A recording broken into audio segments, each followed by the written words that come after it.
各位觀眾，新聞報導。首先係風暴消息，颱風紅霞今日凌晨登陸廣東惠州至汕尾一帶。天文台凌晨1時10分發出9號風球，朝早7時10分改發8號，並喺下晝12時40分改發3號強風信號。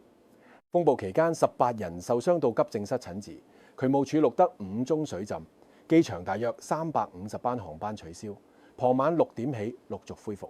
廣東省疏散超過34萬人，省內鐵路包括高鐵全日停運。港島一個地盤棚架倒塌咧，初步報告冇人受傷。港鐵車廂載有 MMA， 網上流傳片段顯示，前晚觀塘線往調景嶺方向列車駛至鑽石山站嘅時候，2名男子疑因座位推撞問題打鬥，其中一人叉頸推撞之後瘋狂出拳，對方還手自衛，2人纏鬥近1分鐘，眼鏡當場飛脱，附近乘客全程旁觀。列車抵站之後，2人離開車廂，警方未有接獲報案。城巴發生座位藏針傷人案，一名31歲嘅女子前日登上7號巴士嘅時候，被座位內一支3厘米縫綸針刺傷送院。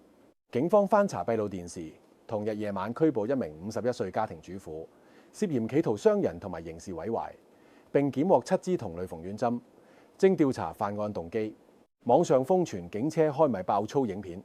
今日凌晨，葵涌麗祖路一名61歲嘅的士乘客因車費揾續同司機爭執，警方到場處理之後列作糾紛。警車準備駛離嘅時候，該乘客仍然不斷追罵，車上嘅喇叭傳出警員以粗口回應。涉事嘅警員已經被即時調離崗位，啟動紀律調查。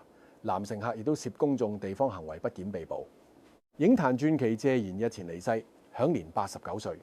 網上流傳所謂遺產分配細節，聲稱2名孫兒獲分90%遺產。